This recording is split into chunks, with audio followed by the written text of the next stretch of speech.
চেন্নাই নাকি দিল্লি? আইপিএল ২০২৪ আসরের ১৮তম ম্যাচে মুখোমুখি হচ্ছে চেন্নাই সুপার কিংস বনাম দিল্লি ক্যাপিটালস।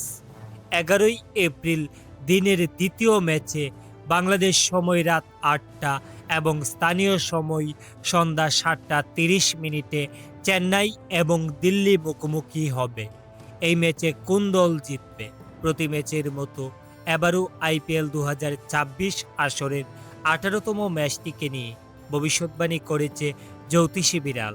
বিস্তারিত জানতে চ্যানেলটি সাবস্ক্রাইব করে সম্পূর্ণ ভিডিওটি দেখতে থাকুন।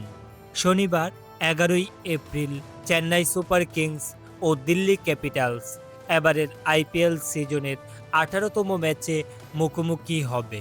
আর এই ম্যাচটিতে কোন দল জিতবে তা নিয়েই ইতোমধ্যেই ক্রিকেট বিশ্লেষকগণ তাদের মতামত প্রকাশ করছেন।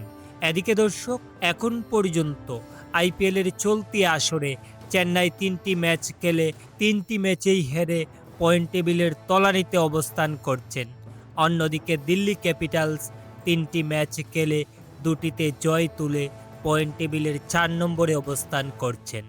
এছাড়াও চেন্নাই এবং দিল্লি অতীতের পরিসংখ্যান দেখে জানতে পারি যে এখন পর্যন্ত তারা ৩১টি ম্যাচে মুখোমুখি হয়েছিল।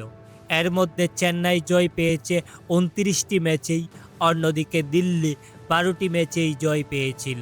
আর তাই তো অনেকেই অতীতের রেকর্ড বিবেচনায় দিল্লির চেয়ে চেন্নাইকেই প্রাধান্য দিচ্ছেন এই ম্যাচে।